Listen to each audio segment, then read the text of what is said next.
오전 8시 30분 시청역. 이곳은 오늘 만날 회원의 하루 업무가 시작되는 곳입니다. 매일매일 여기 8시 반에 나오시나요? 8시 반, 거의 이 시간이 네. 내가 나오는 시간이에요. 서류 전달을 해요. 네, 그럼 어디까지 작성해가지고. 85세 나이가 믿기지 않을 만큼 빠른 걸음으로 이른 아침부터 뚜벅이 택배 일을 하고 있는 유동성 회원. 1993년 그는 우연한 기회에 김봉우 초대소장의 강연을 듣게 되었습니다. 그걸 듣고 보니까 이 나라의 민주화가 안 되는 것이 이 친일파 문제다 이렇게 생각이 들대요. 그래서 적극적으로 야 날만이라도 여기에 적극적으로 참여하자. 그래서 여기 들어간 겁니다. 친일 문제가 여전히 금기였던 90년대. 참 가는 데마다 우리가 전단지 주고 깃발 꽂고 다니면서 홍보를 했지만 활동하는 사람들 뒤통수에다가 무슨 친일파 청산이냐 그런 것들을 참 정말로 깜깜했어요. 그 당시에는 참 어렵게 생각했죠. 야 이게 참 쉽게 될 일이 아니라구나. 그렇지만 꾸준하게 해오니까 오늘 이렇게 됐지 않습니까? 만약에 이 땅에 민족문제연구소가 30년 전에 만들어지지 않았다 라고 한번 상상하면 어땠을까요? 참혹한 환경이 벌어지지 않았을까요? 그래 민족문제연구소만이라도 생겨서 이만큼 좀 뭔가 우리가 변화시켰다고 그건 자신감을 가집니다. 여기 들어온 것이 난 거기에 자신감을 가져요. 어느덧 연구소에 가입한 지도 28년. 변함없이 연구소를 후원하고 있는 유동성 회원은 오늘도 지하철을 타고 버스를 타고 길을 걷습니다. 이거 지금 내가 이거 택배하는 것도 먹고 살기 위해서 하는 건 아니고 뭔가 이런 데 참여하려면 시민단체 회원들의 회비를 내야 되지 않습니까? 이것만이라도 해서 내가 전면에 나서는 하지만 그래도 여기에 조금 도움을 주자. 그래도 좀 가치 있는 생활을 하자. 또 사람답게 살자. 좋은 날 또 뵙겠습니다. 예, 고맙습니다. 네, 고맙습니다. 유동성 선생님 진심으로 존경합니다.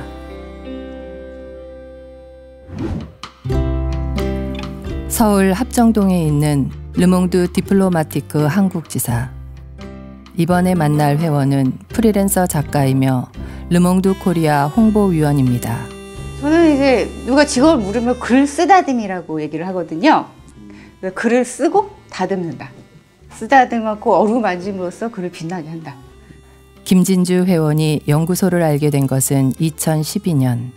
18대 대선을 앞두고 보게 된 다큐 100년 전쟁이었습니다. 그 유명한 100년 전쟁 영상을 남편 통해서 보게 됐고요. 단지 이제 가입은 제가 시켰습니다. 제가 하면서 같이 시켰습니다. 그래서 공부는 남편이 더 열심히 하는데 저는 좀 더 행동을 빨리 하는 쪽이고요. 연구소를 후원한 지도 9년. 그녀는 가입 이후 꾸준하게 연구소 상근 활동가들을 위해 맛있는 간식을 보내주고 있습니다. 저는 좀 인상 깊었던 게 제가 그래서 처음으로 민족문제연구소 후원물품 보내드린 게 그때 처음 뵀어요. 박근혜 당선되고 좀 힘내시라고. 저는 왜냐면 민문위원회 계신 분들이 가장 힘드실 것 같아서. 통화를 방학진 국장님이셨죠 그때. 저는 좀 격려 차원으로 전화를 드렸는데 오히려 국장님이 너무나 좀 뭐라 그럴까 의연하신 거예요. 제가 그래서 역으로 오히려 좀 힘을 얻었던. 르몽드에서 주로 쓰시는 게 동물 관련된 글들을 쓰시던데. 동물뿐만 아니라 이제 민족문제연구소 그때 그 파리의 나치 부역자들 전시할 때 관련된 글도 썼었죠. 아 드디어 이런 전시를 우리나라에서 하게 되는구나. 민족문제연구소가 있어서. 연구소를 후원하면서 동물 보호에도 앞장서는 기자로서의 김진주. 동물과 함께 살아가며 나누는 이런 사회가 되면 얼마나 좋을까요? 저는 항상 믿고 있는 게 뭐냐면 머리로 느끼는 것보다 마음으로 느끼는 게 더 진실에 가깝다고 생각해요. 이거 이러면 안 된다라고 생각했을 때는 내가 생각한 대로 해야 한다 라는 그 신념 따라서 행동하고 있는 거고. 신념에 따라 행동하는 김진주 회원을 응원합니다. 저도 열심히 그 보급 실장으로서 최선 다하겠습니다. 네, 감사합니다. 지금 저희는 이제 군포 금정역으로 갑니다. 대한민국에서 가장 맛있는 참치집을 운영하는 별난 참치. 아이고, 안녕하세요. 자리에 앉자마자 열정적으로 참치를 설명하는 참치장인 박점구 회원. 믿기지 않지만 연구소 가입 당시 그의 직업은 은행원이었습니다. 언론이 살아야지 나라가 산다. 그에 시작해서 이제 제가 이제 은행 다닐 때 한 25살 때부터 미치기 시작했었어요. 그래서 이제 그러다 보니까 민족문제연구소도 이제 관심을 갖게 됐고 그러다 보니까 지금까지 계속 저기 했는데. 그랬던 그의 인생에 변곡점이 된 IMF 외환위기. 종합금융사를 대폭 정리하고 그 역시 다니던 은행을 그만둬야 했습니다. IMF 때 명태하고 은행 앞에다가 이제 호떡집을 차린 거야. 그래서 배달도 하고 호떡을 배달 처음으로 한 거예요. 제가 그때 2,000원 이상 배달. 그렇게 노력을 했는데도 안 되는 건 안 되더라고요. 그래서 이제 뭐 치킨집 하려고 막 돌아다니기도 하고. 연구소 후원도 중단해야 할 정도로 형편이 어려웠지만 그는 민족문제연구소를 잊지 않고 다시 찾아주었습니다. 이럴 때 연구소원에 회원이 7.18 인명사진 나올 때 정말 뿌듯했고요. 그 어떤 역사적인 진실, 역사적인 인물들의 잘못된 인물들에 대해서 그거 바로 잡을 수 있었다는 거에 대해서 되게 민족문제연구소가 자랑스럽고 끝까지 후원할 생각이고. 감사합니다. 평소 손님들에게 연구소 홍보를 자주 한다는 박점구 회원.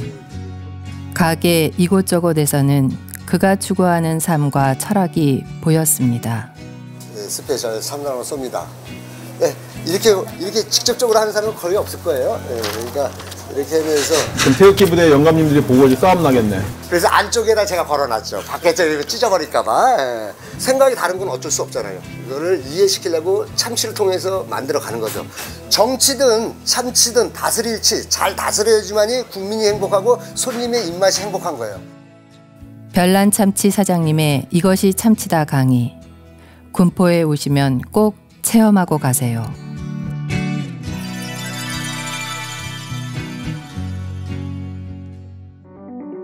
민족문제연구소 설립 30주년, 친일인명사전, 다큐 100년 전쟁, 식민지 역사 박물관을 비롯해 역사정의 실현을 위해 달려왔습니다.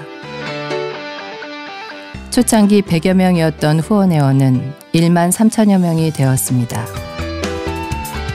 연구소가 30년이란 긴 시간 동안 이렇게 많은 일들을 할 수 있었던 것은 모두 회원 여러분이 함께 해주셔서 가능했습니다. 민족문제연구소 후원회원 여러분 고맙습니다. 사랑합니다.